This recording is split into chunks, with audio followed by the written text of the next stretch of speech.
Hey, welcome back once again to the Rhetoric Warriors podcast. More rhetoricians on this podcast than any other podcast in the world. That's my claim. We are breaking down the rhetoric out there, cleaning up the rhetorical world, something like that. Complicated times require sophisticated techniques. So, why don't you learn some rhetoric? That's the idea. I'm Dr. Dan French, escaped professor, American rhetorician. I parachuted out of the ivory tower and into the real world, and ended up in late night comedy, doing a lot of stuff in Hollywood for quite a while. And now I'm sort of circling all the way back around, and I'm rescuing my rhetorical roots. This podcast, I have a few different purposes on this podcast. I talk to comedians about their politics to see how pinballs are bouncing around inside of those brains. I convert conservatives. So if you have a conservative and you want them talked out of it, send them to me. That's been an interesting project. And I bring on persuasion experts and steal their information for you so that you can learn some stuff from them. And like I said, more rhetoricians than anybody else. And that brings us to this week. Another rhetorician, one of my favorite rhetoricians of all time, directed both my thesis and my dissertation, glutton for punishment, managed to get them both through. Pretty amazing. University of Iowa, right? I did. Yep. Taught at UT Austin for a long time, and then University of South Florida for ever and ever and ever, and is now, I think, emeritus. Retired. I don't know what the difference is. Pretty name for retired, but really fascinating guy, and I'm super excited about talking to him again today. So welcome, Dr. David Payne. Well, thank you, and good to be here. Yeah, and you were worried about your whole social media YouTube look, but I mean you nailed it. I've not cultivated any, but have you seen room raiders? Like you can find it on Twitter, but it goes in and rates everybody's podcast background. It's pretty good. I see. Well, I wondered if you had dropped the seascape behind Llewellyn, for instance. And nope, he did all that. He did that. Okay. Yeah. I don't have those skills at all. So. Yeah, but like they'll tell you things like in Room Raider, they'll actually give you advice, none of which I follow because I'm going really low tech podcast. I don't want to be judged on any aesthetic attempt. So I just completely escape, the success factor and say it's the same background, same me every time. But like you have, interesting architecture back there. You've got some wooden rollers over there. They got some. This is the kitchen, right? Yeah. So Kitchen Table Talk is a good brand, and but I'm so technically retro. I didn't know what filters were until the cat attorney meme popped up. So nice. That was great, wasn't it? It was funny. The aesthetics are just emerging, like on podcasts and Zooms. Like even the fact that we're split screen, because I could do this where it just jumps back and forth according to whoever's talking, but I find that to be kind of disorienting. Right. But on Variety for the aesthetic, it's going to be the same thing pretty much the whole time. So but people are lowering their bar, which I find to be focus on different things. Different media will attend to different things. So give people just a little of your background. I gave a quick overview. Just give people the relevant points of who is David Payne. Wow, yes, the tough ones. I guess I got interested. I came from a traditional speech background and performance and drama, and I guess I thought I would be a teacher. When I was growing up, I thought I would be a lawyer, and then somehow the early 70s, it just didn't seem like the thing it was. Yeah. Back in the Perry Mason days. So I thought because I've been influenced by teachers, and I don't know, I guess after graduation, I bounced around for a year or so and enrolled in a few graduate courses, and it took hold. So I seem to remember your working class background, right? Is your family fairly working class? That's right. Yeah, my folks both work for Boeing Aircraft in Wichita, right? Kansas. Right. And you did a little bit of factory work along the way at some point. Well, I did actually work for Boeing for about 3 months after I graduated, which made my mom really happy and made me really miserable. And that didn't go too well. So.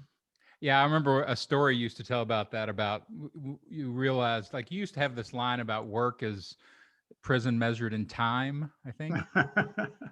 And well, I had a poster on my office door for a long time. It was, I think, from the Charlie Chaplin thing with the gears. Mhm. And it said, if you love school, you'll really love work. yeah, that sounds about right.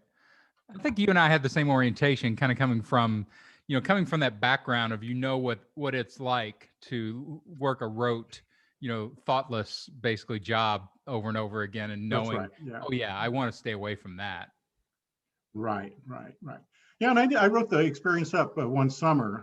I needed to have a job, and I worked for a factory on an assembly line. So yeah, that will motivate you to do other things. Right. At least it did me. Being trapped there forever, like the people around me, just didn't seem like a reasonable thing to do. Yeah, and I talk to my kids. My kids have never had to grow up in, the outskirts of Louisville, Kentucky, and they've been in LA and Austin, and they were in Queensland for a year. So they don't have that kind of, horrible life experience to stay away Right. from. So it's a little You worrisome. think they take a lot for granted, right? Yeah, well, they haven't had the top of the game, but they've stayed away from the horrible, so that's pretty good. Right. But so you start out, you went to University of Iowa, and you came from a traditional speech background, but I wouldn't call you a traditional rhetorician Not at all. No, I was really, I think, maybe because of the kinds of things I brought to it and the kinds of people I ran into early on, that at least one of my the idea of rhetoric, for instance, that you're resurrecting here a little bit, wasn't part of my background, really. I mean, I think when you do that kind of thing, debate and those sorts of things, you get into sort of the arbitrary nature, and the truth is in there, what gets spoken for. So I think it is relevant. So that mindset brings you to it a little bit. But very much at the time, I think at least the teachers I had were trying to expand that into a broader understanding of media influence, and for me particularly existential kinds of issues, Mm-hmm. right? And so my work really took more of that literary focus and philosophical focus in how do we, survive and build ourselves as human beings in the social world. So that really wasn't very popular at the time. And in a way, the whole field kind of moved a different direction. It moved more towards the sociological, more towards studies of power and ideology, Mm-hmm. In the cultural studies. So there was a bit of a divergence there. I don't think those things are incompatible to understand things from the point of view of the individual that's dealing with it, but the kinds of analyses and theories that I wanted to pursue lead more in that direction and less in the kind of critical direction of ideology and power. Yeah, it was interesting coming from University of Texas for my master's degree, and that kind of hyper traditional Hardian kind of count everything, and that sort of speech tradition, and then going down to South Florida, which was, you were essentially the rhetoric department, Right. and Newman was the cultural studies department. Bachman was the guy who had thrown over the entire field of interpersonal Right. and tried to embrace all the squishy storytellers. So getting those two perspectives, just seeing how hard they really diverged, that hardcore speech tradition, and then, like you're talking about, expanding this into critical theory and existential thought and individual, all that stuff they come together really richly, I think. Right. Well, I think the thing that to me over time brings all of that together is sort of the dynamism of language and kind of the malleability of history. And we're experiencing those things in new and intense ways. Those things come together more for me today than they did back then. That's for sure. Yeah, you're seeing it play out. Like, I mean, I wandered into, sort of French theory and all the Baudrillard and media simulation and all that stuff, kind of through you and kind of through Newman at the same time. And just to see the simulacrum theory just sort of playing out in real time, and you're like, oh my God, that theory actually works. People cannot tell the difference between sort of physical world reality grounding and media world reality grounding. They can't read the difference. Well, right. In the early 80s, the intellectuals were celebrating postmodernism as this liberatory thing. Well, now you're seeing the other side of that coin, right? The incredulity toward grand narratives. We find ourselves wanting one and wanting enough people to stick to it to make it functional. So there is a backside to this, and I think we're seeing it now. Well, I mentioned this to Newman back when I first started into cultural studies and started seeing all the, history of anthropology and how they would go to faraway places and, hyper describe these people and got more and more mature about how they did it. I'm like, you're just doing consumer research. Like, it's not like the corporations aren't going to see that and use it. Right. And that's essentially what the right-wing political machine, all the way from the think tanks down, they've co-opted all that sort of, outside theory and, all that kind of, all the way from the Frankfurt School and everything. They're using it in real time. Well, and if I recall, I'm willing to be corrected, but it seems to me that I recall the story that ethnography and linguistics and anthropology were all bound up with opening up markets originally in the late 1800s, that this was always a commercially sponsored or a commercially advantageous enterprise, right? Yeah, So, I mean, it's always the merchants wanting new markets and the, emperors and things like that funding all these things. And the scientists come along like, oh, we'll do good works while we're there. And I'm like, yeah, I don't know if you did. But I see this is part of this project, the idea that you get people using these. I'm not sure they understand it or whatever, but the right wing has a think tank down into communication structures, down into right-wing media. It's a very architectured communication flow, and they're flowing out simulacrum narratives, completely just taking the opposite narrative and appropriating it and changing the players. And nobody knows how to counter it on the left, on the liberal side or the Democratic side. Right. I've been thinking a lot about that. And hearing you talk about ethical rhetoric, the challenges, and that's at least as old. I mean, advertising in a way, I think it was Neil Postman that sort of said, well, wait a minute, an ad isn't really true or untrue. You can't just say that's not real or that's not true. What it enacts, right? If it shows you a new car, so we can't argue with it in the same kind of way. Right. And Ronald Reagan's media people were very astute on. So this isn't really completely new, but it's gone someplace completely, or at least measurably different. Yeah. There's a piece I think it was in the New York Times just in the last couple of days, talking about how the language just in the 6 weeks of Biden, the language has transformed. So they've started tinkering with how things are talked about, and part of that is to use politically correct language. Right, and social justice kind of language, sure, to soften some of the harsh rhetoric. The exemplar caught my interest because on the website of Bureau of Land Management, the Biden team has put up a picture of a flowing river and a rural landscape. Right, it's a very pastoral, appealing scene. Like, this is what's shocking about that is what they replaced, which is a picture of a mountain of coal. Now, what's intriguing is that the Trump people went in there and put a picture of a mountain of coal on the website as the poster of the Bureau of Land Management. What does that say? Both were being very intentional about micromanaging images. Right. Both attending to, and even Miller, Trump's speechwriter, is quoted in this article about the importance of these subtle language choices, and it's being very, non-biased about his talking about what Biden is doing there. That, yeah, this is really important, and we did it too. But I get back to that singular, how do images argue?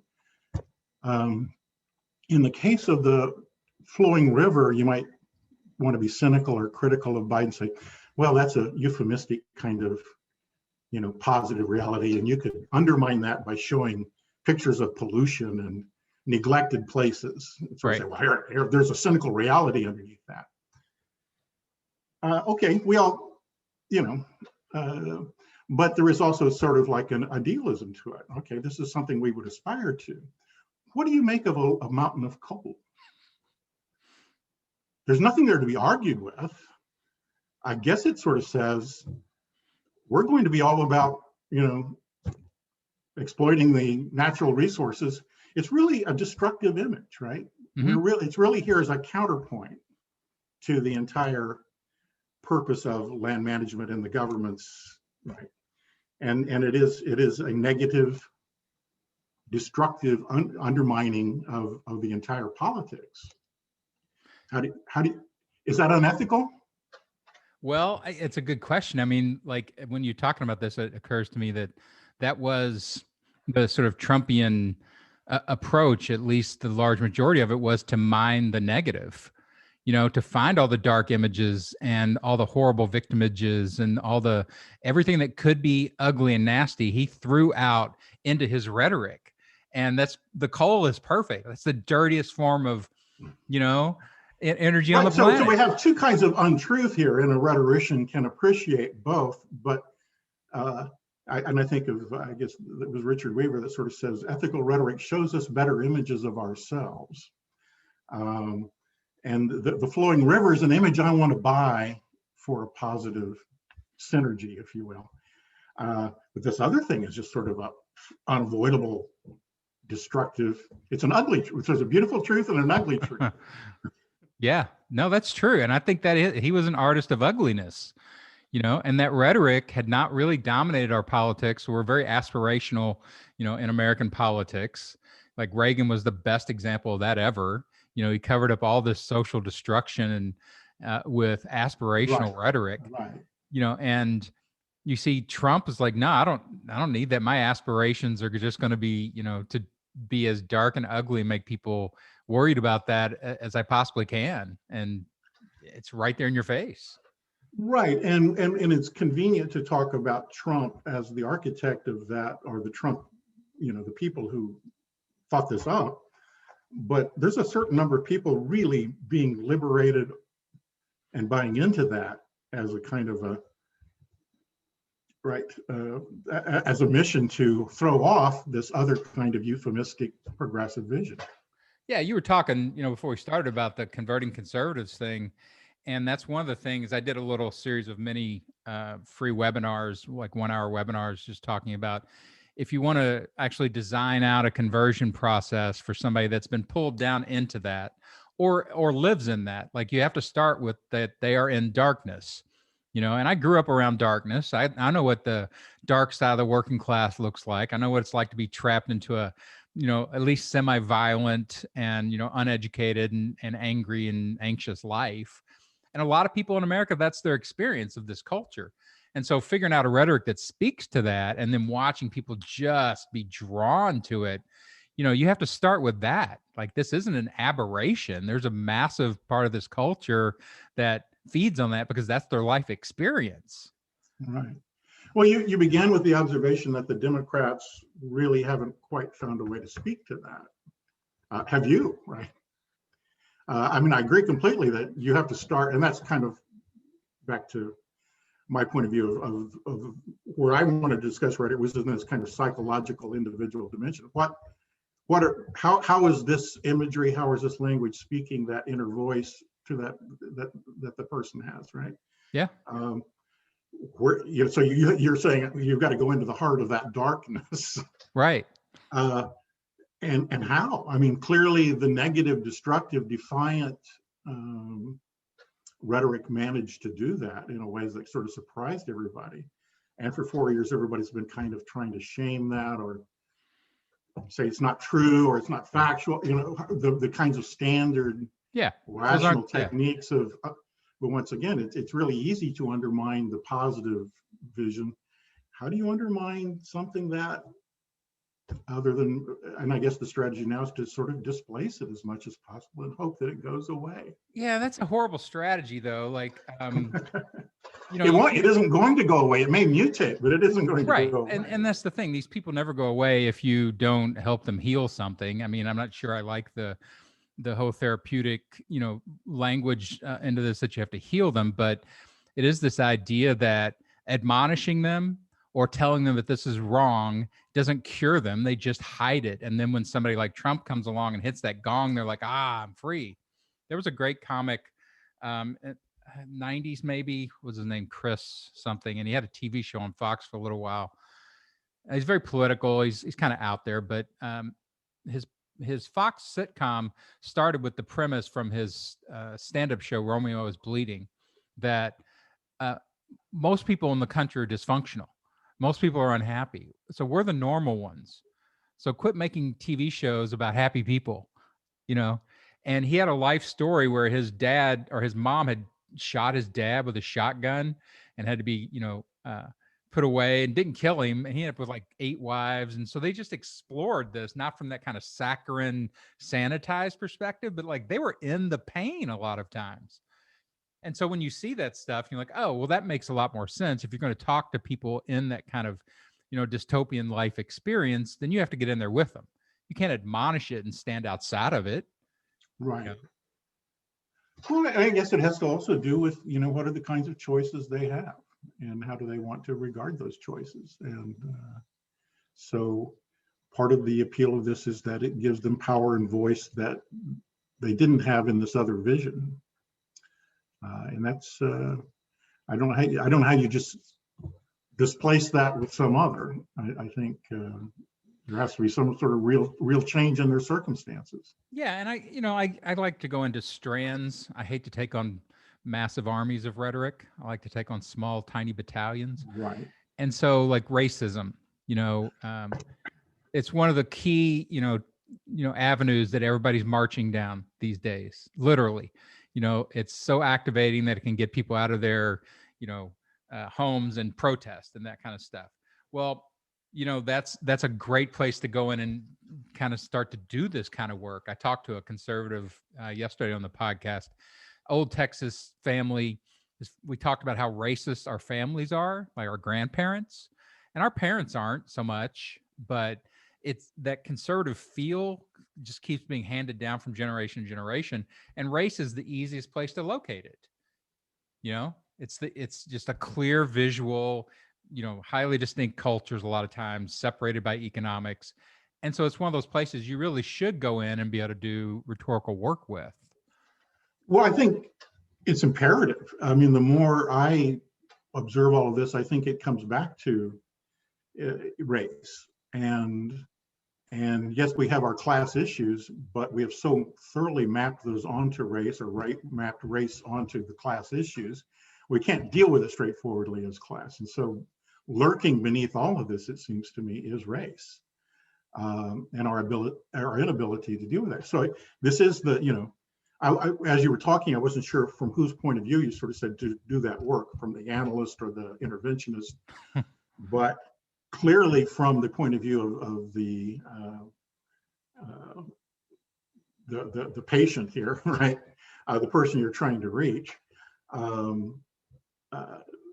In the right, and if you have a working class background too, you heard this growing up all of the time, right there, that race is the explanation and the easiest explanation we have for my circumstances, right?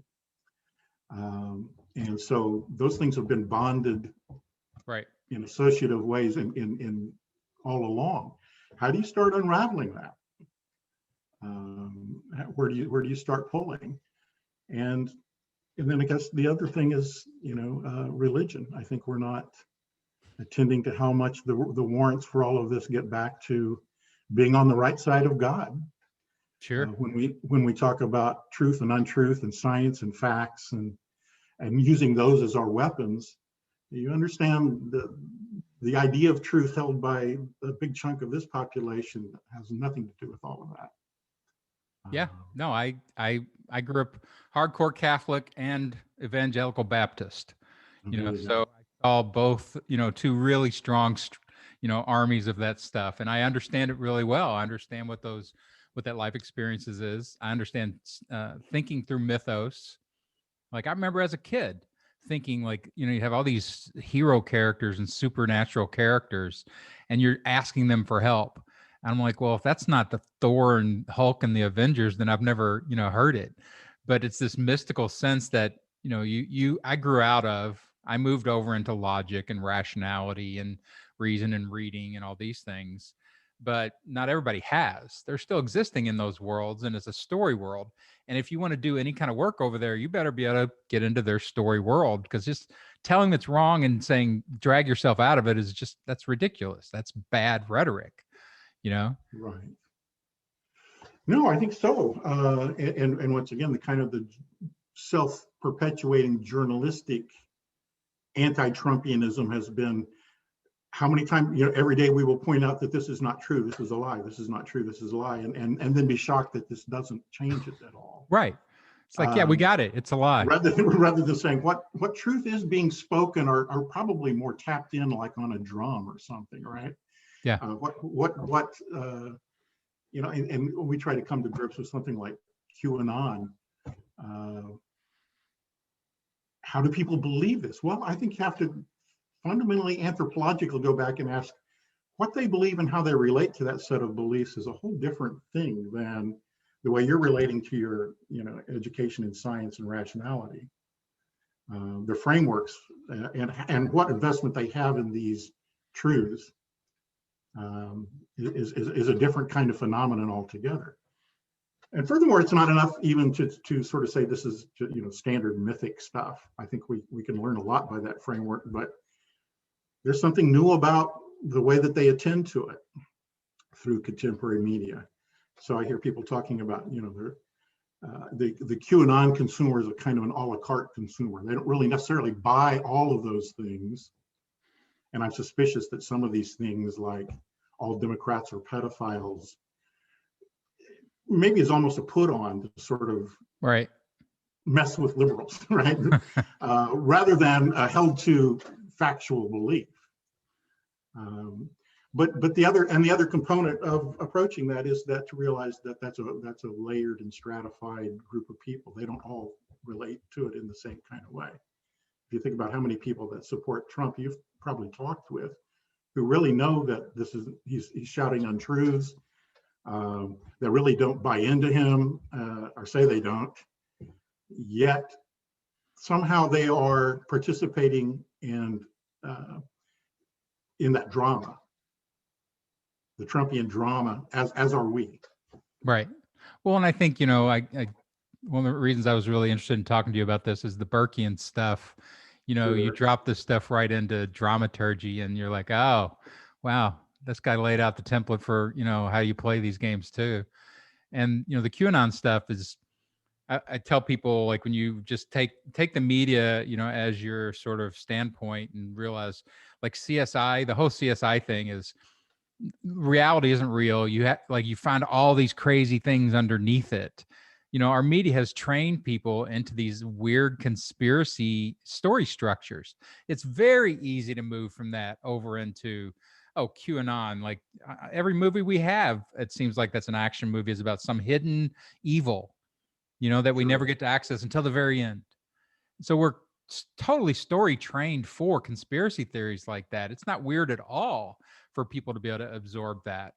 But when you look at, the way Burke laid that stuff out, it's like, oh, well, here's the, if you want to do this, here's the mechanisms that you need to fill in, the characters and the action and the scene and all that stuff, and just fill it in. And turns out it works. Right. I mean, I think that if there's a wellspring to it, is that the drama is constant and it doesn't let up. It isn't that there's coherence between one moment in it and the next, or one rationality, one thematic set of beliefs that comprise an ideology. It's that the drama is always there to be part of every day. And one thing I've noticed about the more conspiratorially minded is, even though they're consuming a mass media product, they sort of feel like they individually own it or have, I'm special here. I'm privileged and special because this is my truth, even though I got it from some guy on Fox News. That Right. part of it doesn't seem to enter into it. They themselves are special because they're not getting put over on. Well, that And agency, so that kind of that cynicism story is writing, yeah, self-empowering.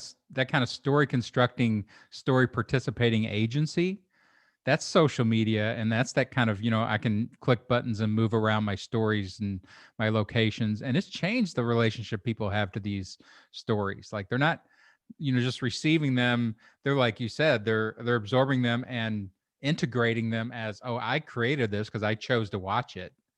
It's a very different, orientation to that construction. But they're also like soap operas. It's an open text. They're also there every day as for whatever the next installment is. And so I think one thing that we have trouble with arguing with conspiracy-minded people is when they may have 3 or 4 different conspiracies. I guess I got trained into this arguing about JFK assassination or whatever, and it would always bother me that if you blow one theory full of hole that Castro didn't do it, then it could be the CIA, and then it moved to O.J. Simpson, right? And like there's 9 different theories, and Right. any one of them is okay. So the one thing that it isn't invested in one theory or another theory as a truth is that something must be true other than the thing that everybody else thinks is true.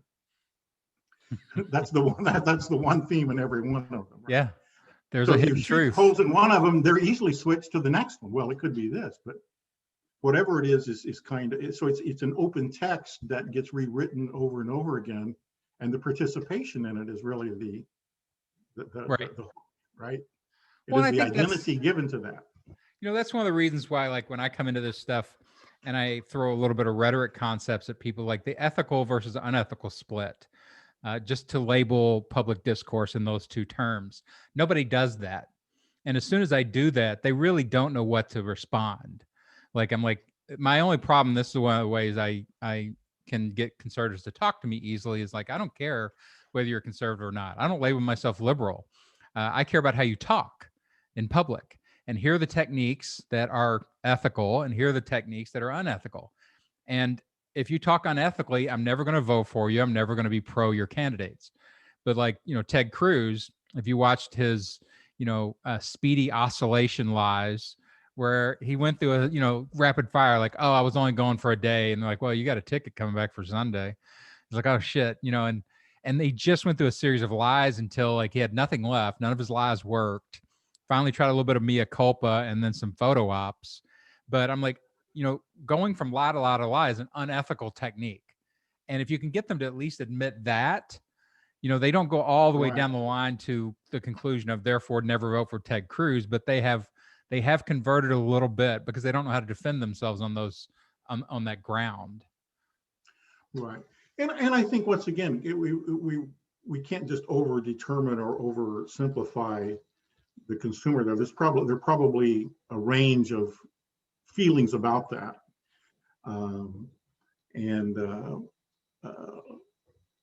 Sort of how does one, clearly there are some hardcores that, and I've heard them on radio and stuff.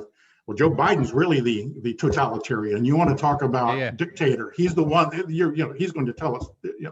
So there is this kind of reality, to at least many of us, a reality inversion, where everything's just been relabeled in an upside down kind of way.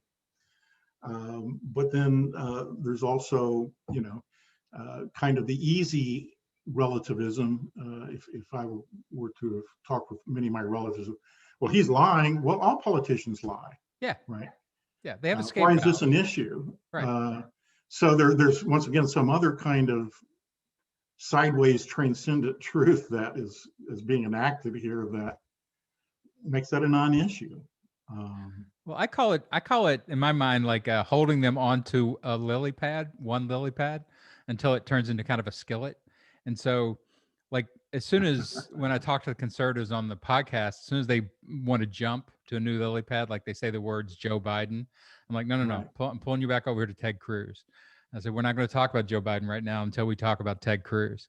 And if I can get them, to reorient in a meta communication sense, it takes away those escape valves and they stop doing it so much, or they stop talking to me until they can adjust. Yeah. Well, I think so. I think once again, getting them to pinning them down to what is ethical or not ethical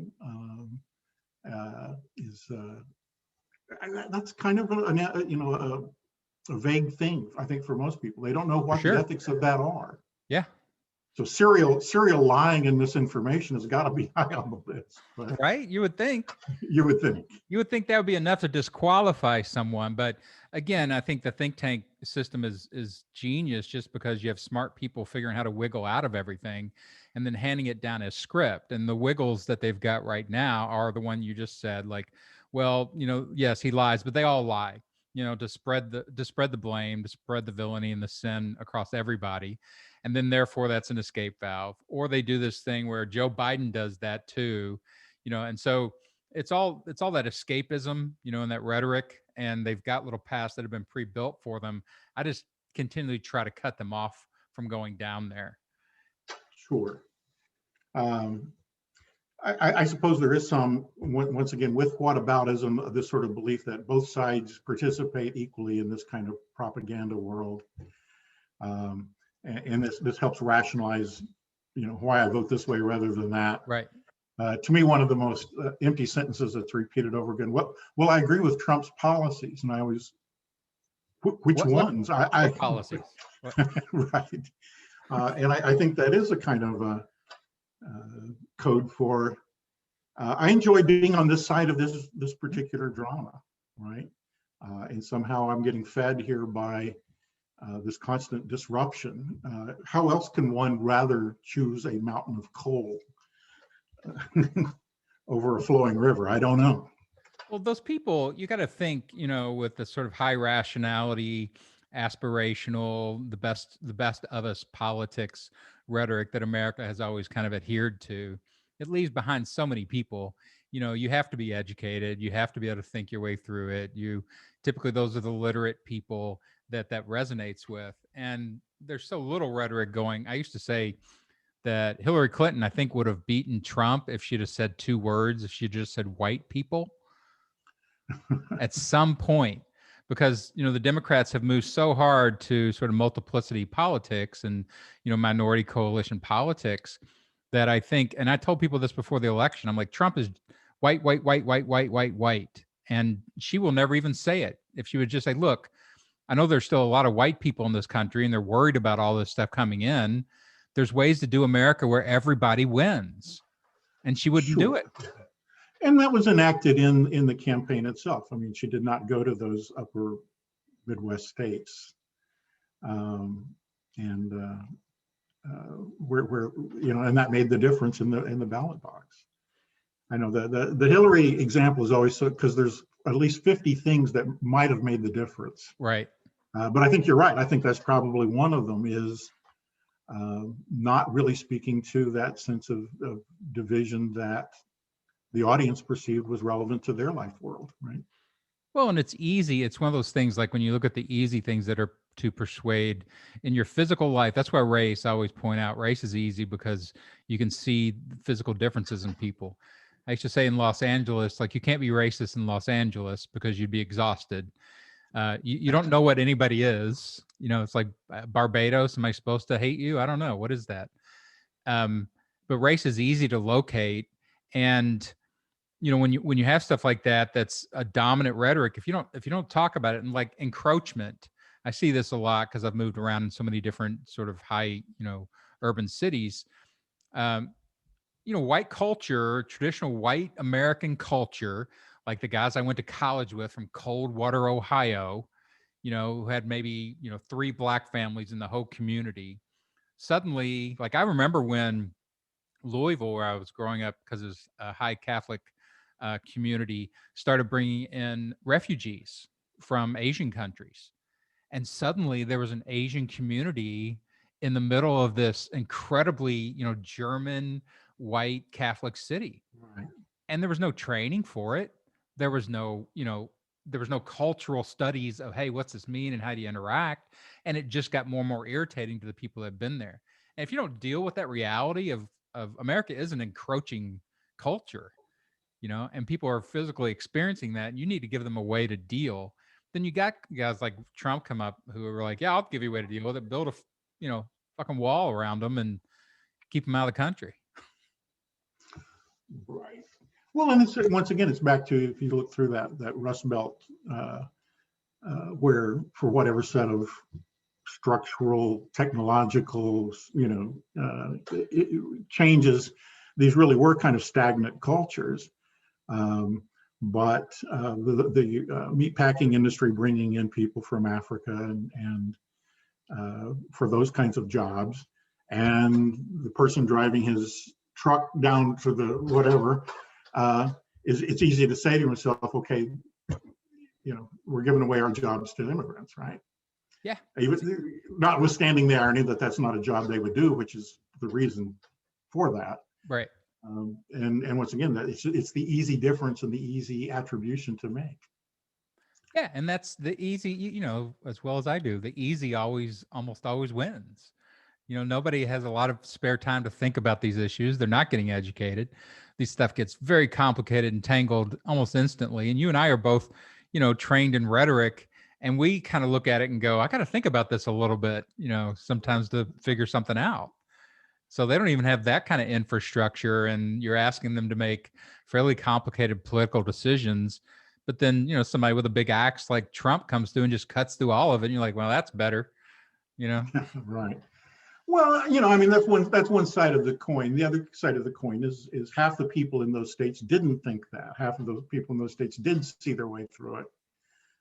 So one has to ask why they grabbed for this particular group of people, grabbed for that account rather than some other, when, not everybody thought that way. Right. And their choice is getting made here one way or another. And this is an appealing decision. Why?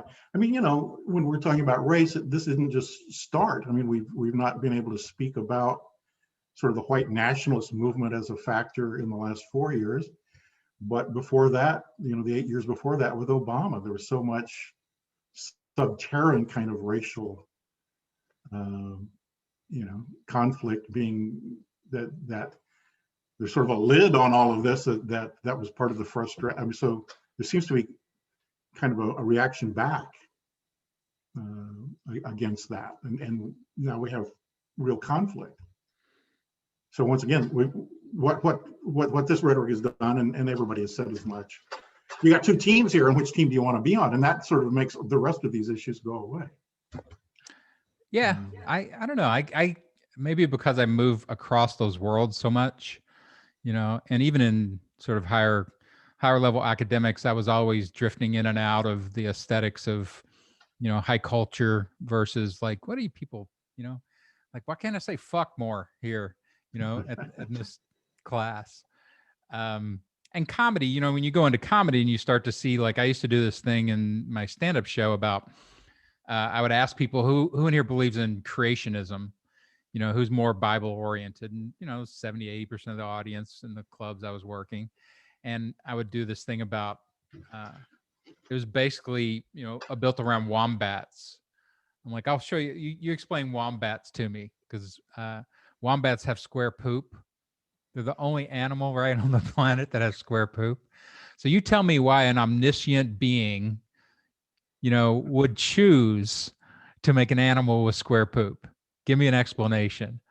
And they always got to, well, it's funny. I'm like, okay, I'm cool with that. He's trying to make the angels laugh, right? And then I would say, okay, well, who believes in evolution?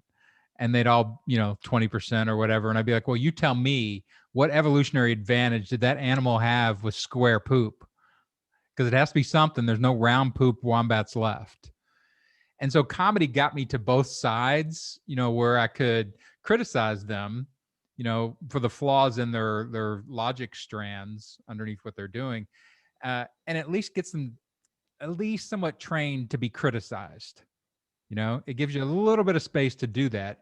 Whereas like right now with the two camps thing, if you don't have an avenue in there that makes them think you're safe enough to listen to, then you got no chance at all.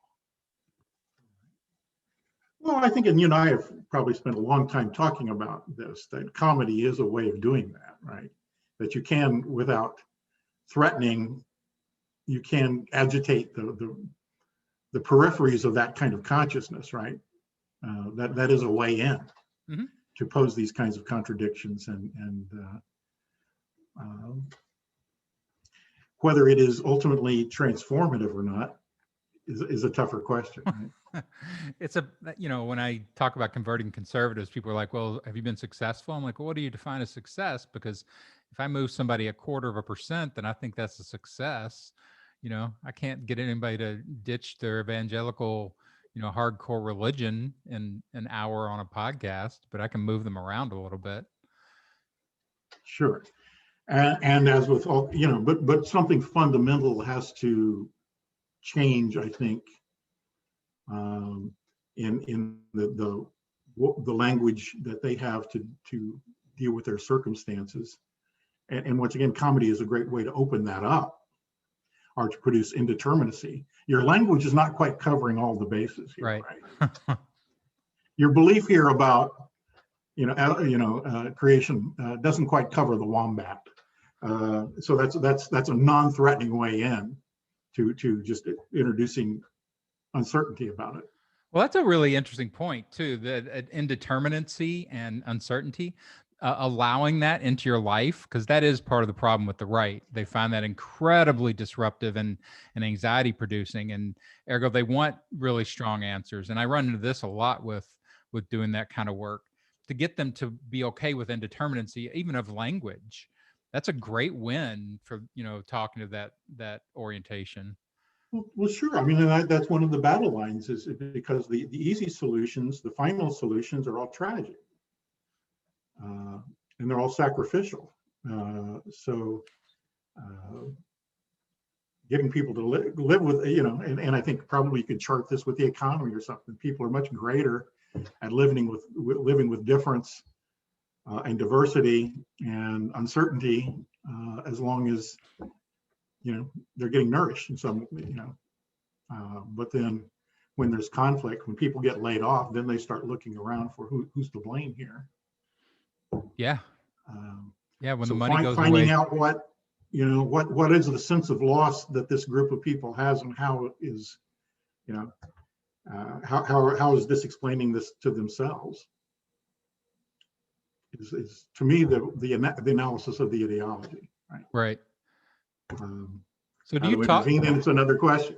Do you have family members that you cross the lines with? Do you do any kind of rhetoric work on people, or are you just kind of like, I'm just going to lay back and not really get involved in all this? Yes, I do have family members that are difficult, and it's I don't think I can win. Mm-hmm. So I think a lot of it is just let it pass. Right. Because once again, in this particular case, and I think this is probably generalizable to a good portion of it, they're looking for the fight. Yeah, right? They need enemies. They're wanting to sharpen their tools on me, and so I rope a dope. I hang back and wait for the good shot. But right. A lot of times, and I'm cheating. Like, I've turned this into like somewhat of a business and somewhat of a brand and a mission, in life. And so I'm running the podcast, so I have basically the communication power, and I invite them, and I know how to, make sure they feel safe and don't feel attacked. So it's different. Like, if I had to, engage people with the same level of power, just in everyday life, in a family conversation, then it would be very different, trying to do that kind of work. Sure. But what you're doing is essentially dialogic as well, right? It's invitational. And once again, back to the kinds of things that we can think of to get past this particular moment, that seems to be high on everybody's list. Meanwhile, politics and division grind themselves out. We can talk about bipartisanship. We can talk about, tomorrow we're going to vote. And those investments are still the same. So, but I think as rhetoricians, what can you do except sort of budge the language off of this? Like you say, if I can move them 1/4%, at least it's moved. Yeah. I took a class at UT, or I sat in a class once from Carl Weiss, the sociologist at UT in the business school. And I remember he had a famous article about small wins. That if you look at all the great football teams in the history of the NFL, like the Steelers had won like 6 Super Bowls, and their record against teams with 500 and above records was 500. They won half the time. And then their records against teams that were below 500 were 98-2. So they won all the small things, all the easy victories, and everything else, it's 50-50. And so but if you have that orientation where you just build up enough easy victories, all of a sudden you look like the greatest all-time champ of the world. And just not triggering the right, is a victory, because both sides. And my daughter, is a hyper millennial. She's 21. She's got all the, she does professional makeup, so she's worked in the drag queen community for a long time doing professional makeup, and very, very sensitized to any kind of trans issue or any of that kind of stuff. And the language challenges from 57-year-old me trying to talk down into that community, the intricate ness of that language, as you well know, it's like, how do you can't not make mistakes, right?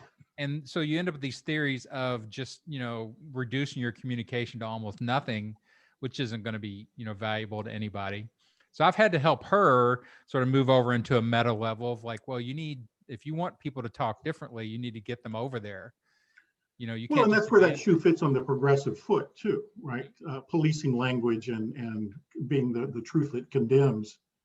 Yeah, and they're so hyperactivated on the other side of that. That's part of the barrier to dialogue here. Absolutely. Yeah. So even if you're well-intended, that triggerable psyche, that is so raw, and it's all over the right, and it's definitely all over the far left. And like, okay, so what we need is some sophistication and non-triggering, right? Or well, both sides have an investment in the conflict, right? I mean, that the conflict is the drama that they're living for, and how they can best be themselves. And so in the case of, if you've been on a college campus the last 10, 12 years, the political correctness thing that is so much, many comedians also suffering it, that's a source of power to people who otherwise have none, is to use that ideological tool to judge others. And that becomes sort of the flex of the critical muscle, is to posit that, that this is the way we all ought to be, and this is how we're, once again, like Biden's transformation of all the language, changing all the language is the rhetorical strategy. Yeah, right. It's hard to do it. It's just hard to watch it. Like, I make the point to my daughter, and again, this is part of the power structure I think that you get when you have some type of credibility as an academic, at least what people see from the outside, is that you can always retreat into the meta, as I'm just trying to instruct you. And I tell her, like, it's an organic language. Language is organic. You can't force artificial things into an organic language. Language chooses because of, thousands and thousands of people using it and going, this is kind of fun to use. Forcing me into an awkward pronoun is a much more difficult task, and you can do it, but you're going to get a lot of blowback. You're going to have a lot of failure. You're going to have a lot of, side loss in there as you try it. And so if you want to do that, you need to get really good at it, I think. And I can help you learn how to do that. Well, I think there's also a flawed language theory, a flawed theory of persuasion operating there, is that if you just relabel the reality, that it will change. I think to some extent that has to happen, and maybe it's another example of small victories adding up. But what we also know is that if you don't change those fundamental attitudes that are being invested there, they will simply make the new terms derogatory. Right. We have a way of making the language serve our purposes. So what really push comes to shove is, I think, on the other side of when do really hardcore conservatives, people who are anti-gay, anti-trans, whatever, when do they fundamentally change? It's when their son or daughter makes this a family issue, and they can, that contradiction that between those attitudes and their happiness forces that issue, right? So back to conversion. What does it really take? Right. As long as you're just, or you can have the kind of, once again, the people who are not invested, or this group in the middle that for which that particular kind of agenda just fuels their. That's how you can replace a beautiful river with a lump of coal, and that somehow means something. That living in defiance of that. I remember last time I was through Kansas, I stopped into this small town hardware store with a little old lady behind the counter, and on the way out, I wished her happy holidays. She says, "We say Merry Christmas here." Aggressive Merry Christmas. Yeah. She. I mean, and in a nice kind of accepting way. I didn't feel condemned. I felt tutored, but she made her point, and she was very astute in being a critical, observer of who I was and what I was saying. That's interesting. When you're talking about that, we start down the issue of triggering. When language becomes hyper triggerable, like the triggers become so easy to do, and all these landmines that you've got laying around linguistically, but there's also that big swath in the middle that's non-triggerable by almost everything. That sort of traditional American political apathy where it's like, Trump versus Biden, nothing's going to change. And I think that got shrunk, with the Trump phenomenon. Like, people are now seeing clear distinctions in some ways, but I think when Biden comes in, like, they're starting to expand it again, that kind of, they all lie. And that's how I noticed, like, towards the end of Trump, I started seeing this come up into the right wing community of, he lies, he's got a bad personality, and they could actually admit that finally, but it doesn't matter because they all lie and they all have bad personalities. Or there's something unspoken that the other side is worse about something, right? They'll balance it one way or another, but it's that non-triggerableness of getting people to fear Trump, for example, like this whole resurrection of the fascist imagery and terminology and all this stuff. And most Americans don't even know what a fascist is. They don't know that there was a fascism in Italy before Germany. They don't know any of that stuff. Right. Or certainly the way the term is applied, just like socialist or any of these others, is so unhelpful, right? It's well, I think there's a stereotype or dismiss rather than. There's a play in here because I'm writing on this stuff as I go, which has been kind of fun, like not having to write it in a super academic sense, but more as in like a instruction to regular people sense, but laying out the unethical persuaders playbook. Like, if you want to cheat, I'm going to show you how to do it. And then the counter book, like, I'll show you how to counter all these things. And so, like, right now we're struggling because we don't have a language to talk about this politics. This is new. Like, I think social media and cable media and the simulacrum and all that has created a new type of communication for the politics.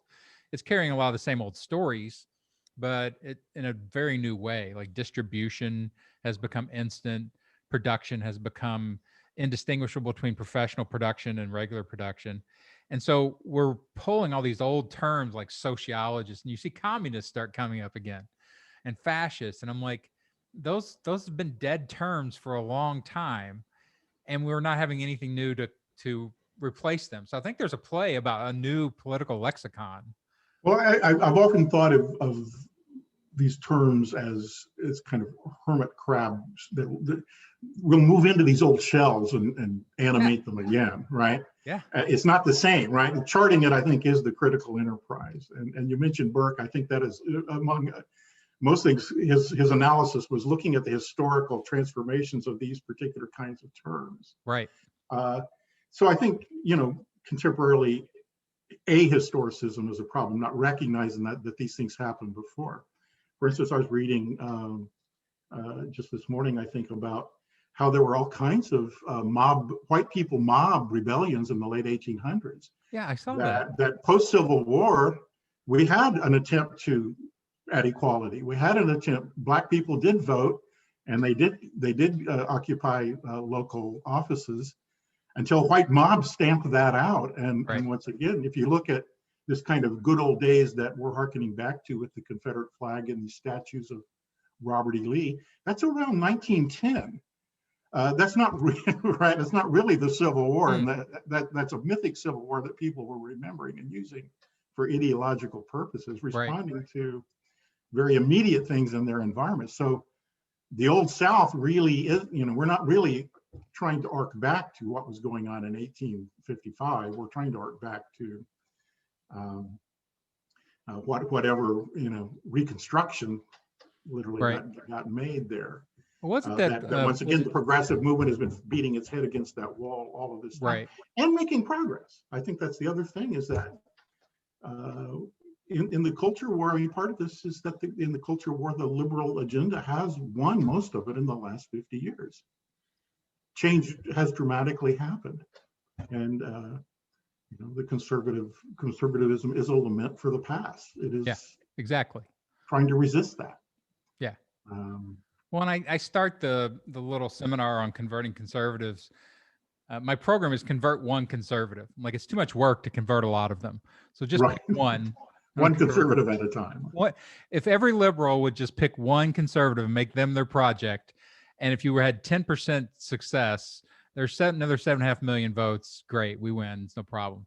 So, but I start that by talking about, just use some of the binaries that help you understand these cultural forces a little more easily.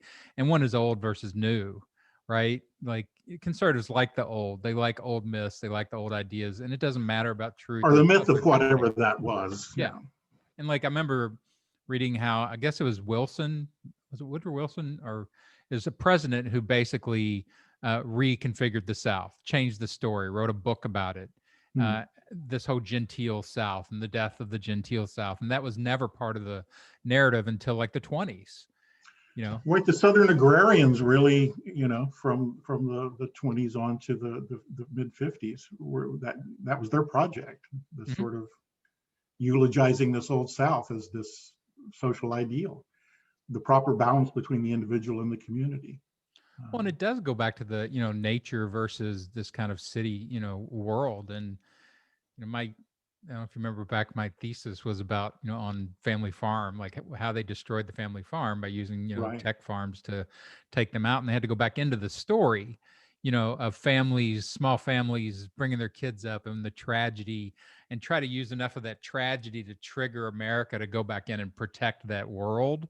And it's the same thing. It's that just at the time when corporations were taking over agriculture, right? Yeah, and that's one of the ways they did, is they went in but you saw, like, in movies like The River and Country, and some of these movies that came up that showed horrible corporation driving out the small farmer, and you had Farm Aid and all that at the time. But it turns out the corporation can just also appropriate that entire mythology and just throw it over top of its tractors, and they were just fine. But that lament for the agrarian, I think, is really still super strong in this country. It just gets recycled over and over again. Sure. Yeah, I don't know why exactly, except that you've seen the recent sort of attempt to bridge difference ad with Bruce Springsteen in a chapel in Kansas. Right. This is the middle. This is right. This is physically, but also ideologically. The sacred space of this, agrarian past is the meeting ground here that we're going to. Well, you commented on something I wanted to because I thought it was very important, is that you sort of said that there is an absence of this non-trigger space, and I think we don't take stock of how much society works by not being political. People not participating and letting elites do it and feeling comfortable about it. And it's only when push comes to shove economically that people tend to want to risk whatever it is to change things, because there will be loss associated here with conflict. And to jump from the voting, the number of people that voted in Trump versus Clinton, which was like almost a historic low, right? Or at least a moderate recent, to all of a sudden each side getting at least 10 million more votes. something that's happened, and I don't see it. It didn't just happen in those 4 years. Trumpism was part of it, but politicizing everything. And I think once again, for a lot of people in the working class, there is a new kind of literacy, however flawed, and there is a new kind of recognition that these images, this language, these things matter, and need to be right. So I need to be corrected by this old lady about how I say Merry Christmas. But that feeds that's a tip of some other ideological iceberg and training going on there. The ugly side of that is people like me destroying Christmas because I'm, whatever, a liberal. But we're going to defend it here in Kansas, right? Right. So, I'm making my stand here at the hardware. But the hyper politicization of everything, and that is an effort on the part of the right to bring people to attend to that in a certain kind of way. I think that the difference is, we ask, why don't Democrats fight that, is that we fundamentally don't want that conflict, or many of us, right? I think, once again, the ultra progressives maybe are invested in the battle, but I think most people just kind of want that to go away, so we can go, having won and feeling good about liberal society and justice being done, and my 401k getting fat. We don't really want the conflict. So I sometimes describe it to people. I laid out all the different things that Trump does as a politician than what regular politicians do, and I described it as he broke open the political piñata, but he had like 10 different sticks to do it with. And as soon as that broke open, people were like, "Oh my God, politics is in everything." It's like a replay of the Churchill speech. We will do politics in the beaches.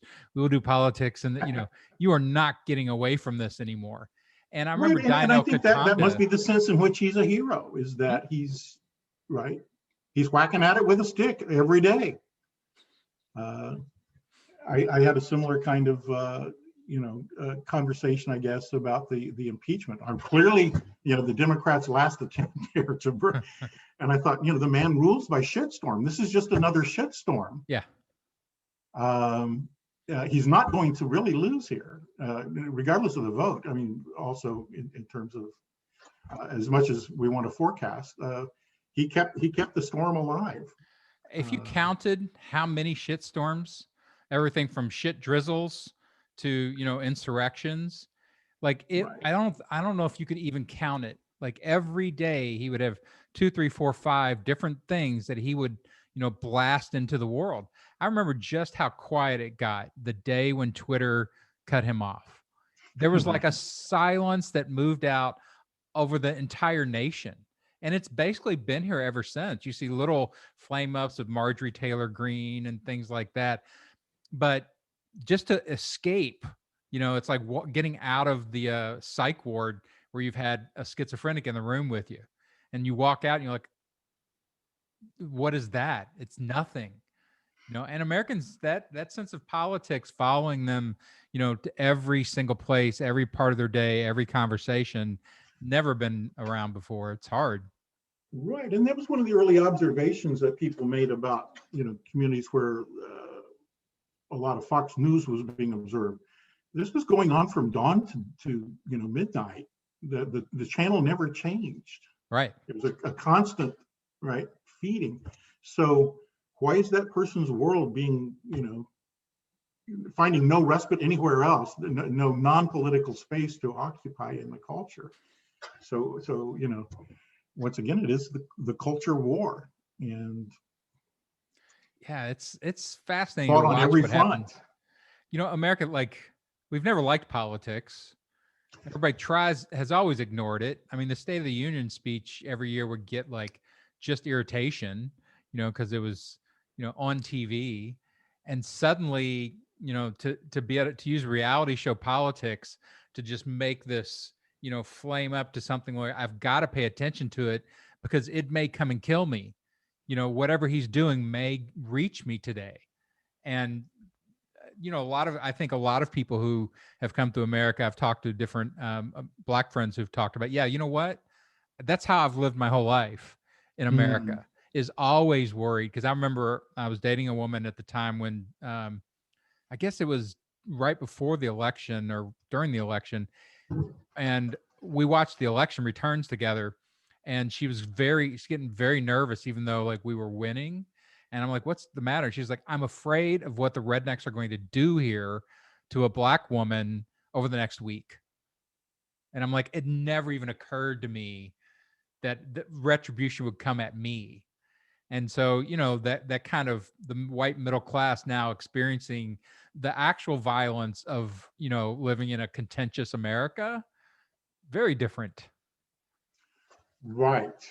And it is unsettling. So, I think that it will, once again, that desire to return to kind of a non-political way of being will get tested here. I guess one of the commentators that I've been enjoying across these months is Steve Schmidt, the guy who ran the campaign with Sarah Palin and the senator, right, from Arizona, McCain. Mm-hmm. And he has now he's part of the Lincoln Project and become,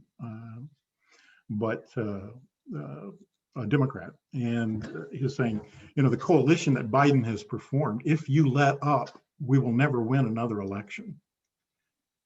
Because if they ever get power again, they're going to change all of these rules.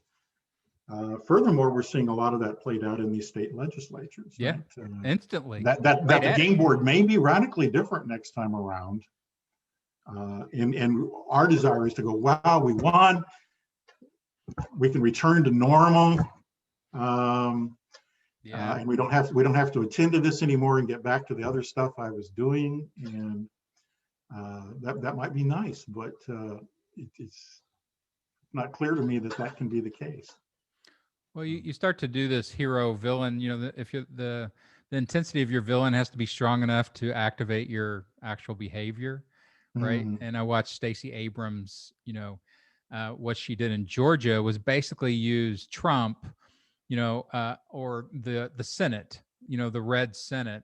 If you let them get in there, then we'll never get anything done. And that villain was strong enough. Like that's become the new, I would call super villain, for the left in politics is the red Senate. And everybody's blaming, the Senate and what it does to filibuster and block progressive policies and all this.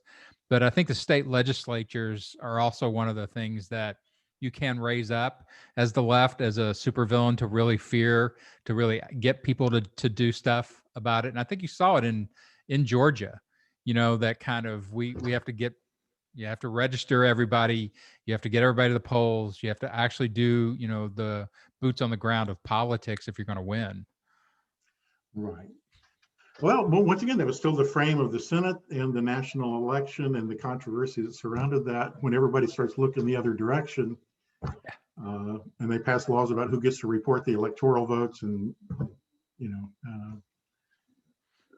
I'm assuming some people are going to remain vigilant, but I don't know, man. The right is very good about and again, that's the unethical playbook. Like there are no moral strictures. There's no technique you don't use. The right is fully on board with that.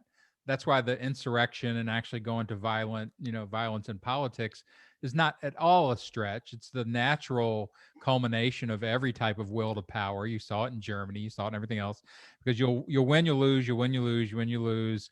And then, everybody starts figuring out your techniques. Turns out, murder hasn't been used yet, and they'll eventually get there. I mean, they used rubber bullets and things like that in their Antifa, wars, so they didn't have the bodies on the ground. But that's really the only difference I could see, is no bodies on the ground. Well, it's once again how to rhetorically move us past this point, right? I mean, isn't that the mission, right?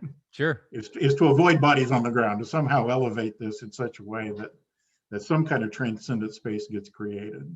Yes, the rhetoricians are going to save us. But I'm not sure, and so good work. I'm not sure it will return to being non-political. right? No, I don't think that that's may, an option anymore. Yeah. um, or sometimes I think it's just I'm aging, right? And then this is what older people do. Right?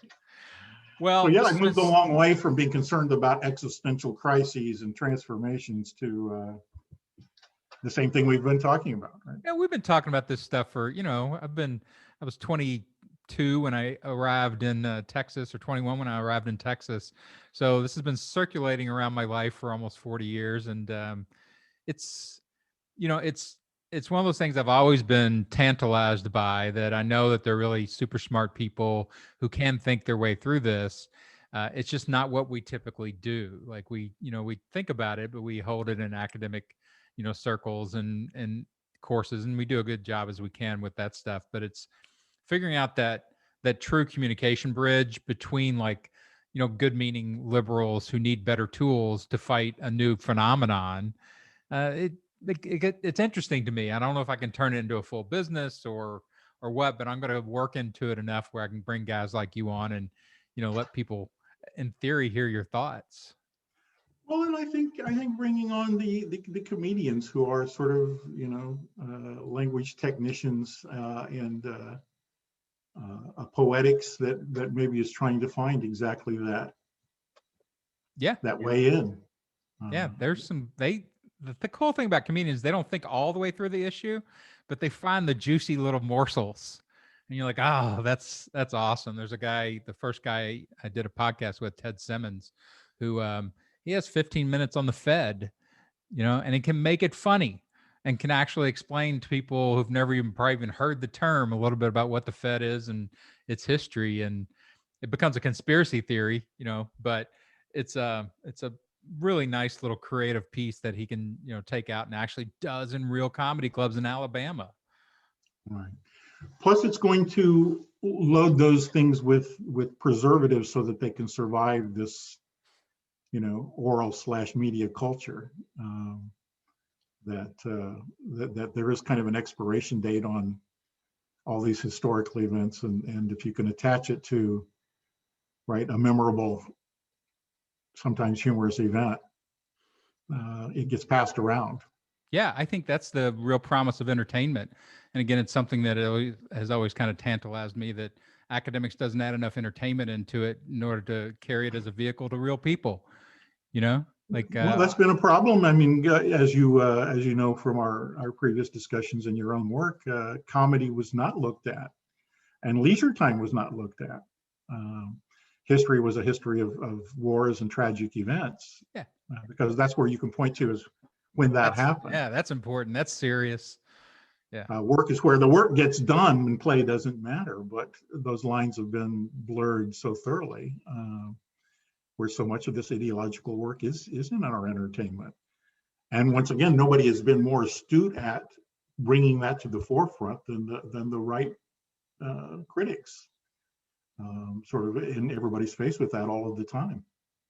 So yeah, which has bred another kind of cynicism and dismissal,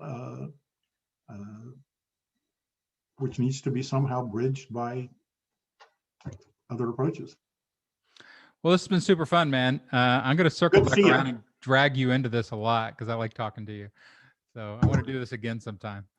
Well, I like being in touch, and I appreciate your asking me to do this. Yeah, like I said, I want to expose people to rhetoricians, and especially the ones that I think have a good feel for, like, your stuff. I think, we didn't talk about a lot of your academic work really about bringing it into the therapeutic, into the personal, into the way that people, incorporate this stuff into their lives. I think is super fascinating and would be very useful. So I'll circle back around and see if we can talk about that at some point. All right, Dan. Well, once again, thanks a lot. All right. We'll see you soon. This is the Rhetoric Warriors podcast. We will see you again next time. Get out there and learn some rhetoric and clean up the world.